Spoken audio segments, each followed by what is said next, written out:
నమస్కారం. Corporate law పరీక్షలకు prepare అవుతున్నారా? అయితే కంపెనీ సభ్యత్వం అంటే కంపెనీ మెంబర్షిప్ అనే ఈ టాపిక్ ఎంత ముఖ్యమో మనందరికీ తెలుసు. ఇది కొంచెం కన్ఫ్యూజింగ్గా అనిపించొచ్చు, కానీ కంగారు పడకండి. ఈ టాపిక్ను చాలా సులభంగా పరీక్షల కోణంలో అర్థం చేసుకోవడానికి ఈ విశ్లేషణ మీకు ఖచ్చితంగా సహాయపడుతుంది.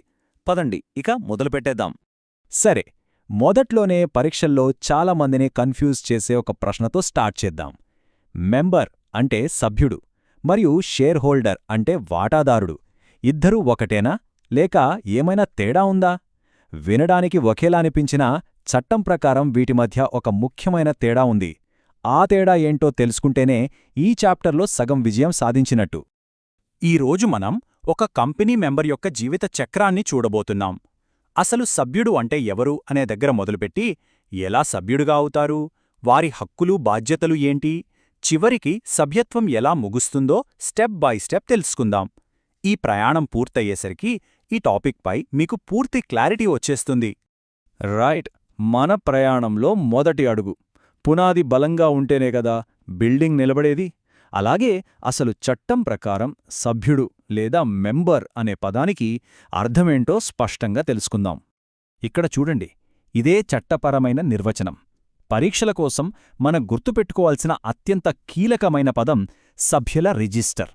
ఈ ఒక్క మాట ఇదే మొత్తం కాన్సెప్ట్కి గుండెకాయలాంటిదన్నమాట.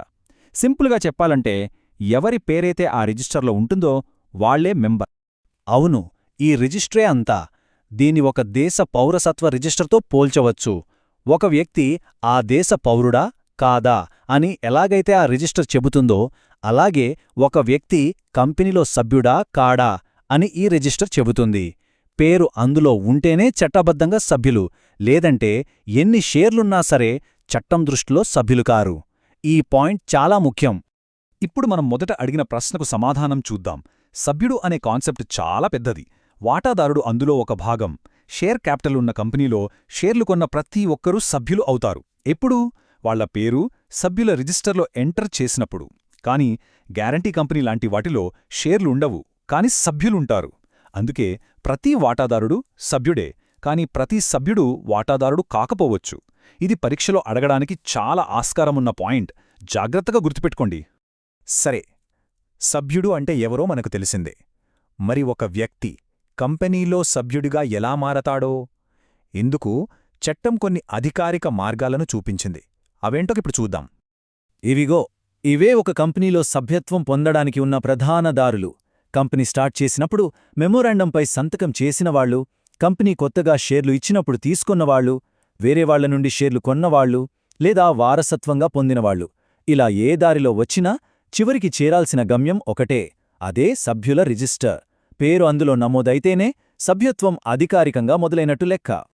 ఓకే, సభ్యుడిగా అయితే చేరారు. ఆ తర్వాతేంటి కథ? మెంబర్గా ఉండటమంటే ఒక నాణానికి రెండు వైపుల్లాంటిది. ఒకవైపు కొన్ని హక్కులు, అధికారాలు ఉంటాయి, మరోవైపు కొన్ని బాధ్యతలు, అప్పులుంటాయి. ఈ రెండింటి మధ్య బ్యాలెన్సే సభ్యత్వం అన్నమాట. మరి సభ్యుడిగా ఉంటే దొరికే ప్రయోజనాలేంటి? అవే ఈ హక్కులు. కంపెనీ ముఖ్యమైన నిర్ణయాలు తీసుకునేటప్పుడు ఓటు వేయడం, కంపెనీకి లాభాలొస్తే డివిడెండ్ రూపంలో వాటా పొందడం, మీటింగ్స్కి హాజరవడం వంటి చాలా అధికారాలుంటాయి. ఇవి వాళ్లని కేవలం ఇన్వెస్టర్లుగా కాకుండా కంపెనీ ఓనర్లుగా నిలబెడతాయి. ఇక నాణ్యానికి రెండో వైపు చూద్దాం, బాధ్యతలు.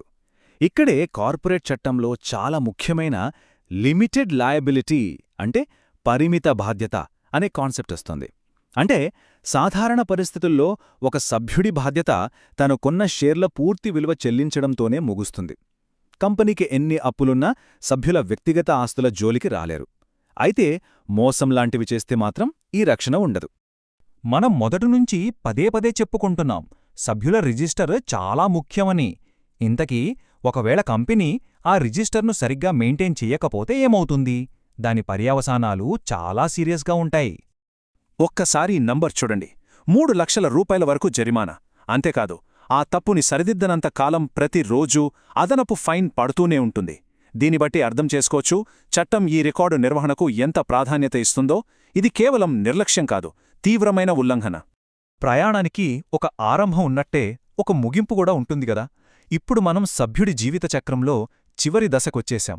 ఒకరి సభ్యత్వం కంపెనీలో ఏ ఏ కారణాల వల్ల ముగుస్తుందో చూద్దాం. ఒక సభ్యుడు తమ షేర్లను వేరొకరికి అమ్మినప్పుడు, లేదా దురదృష్టవశాత్తు మరణించినప్పుడు, లేదా కంపెనీయే తన షేర్లను తిరిగి కొనుగోలు చేసినప్పుడు ఇలాంటి సందర్భాల్లో సభ్యత్వం ముగుస్తుంది. ఈ చర్యలన్నింటి అంతిమ ఫలితం ఒక్కటే, ఆ వ్యక్తి పేరును సభ్యుల రిజిస్టర్ నుండి తొలగించడం. పేరు పోయిందంటే వాళ్ల చట్టపరమైన హోదా కూడా ముగిసినట్టే. ఈరోజు మనం సభ్యత్వం యొక్క చట్టపరమైన ప్రయాణాన్ని మొత్తం చూశాం. ముగించే ముందు ఒక చిన్న ఆలోచన. చట్టప్రకారం సభ్యుల ఆర్థిక బాధ్యత పరిమితమే అని మనకు తెలుసు. కాని ఒక్కసారి ఆలోచించండి, ఒక కంపెనీలో యజమానిగా వాళ్ళ నైతిక, సామాజిక బాధ్యతలకు కూడా ఏమైనా హద్దులుంటాయా? అసలు వాళ్ళ నిజమైన బాధ్యత ఎక్కడి వరకు ఉంటుంది? దీని గురించి ఆలోచించండి.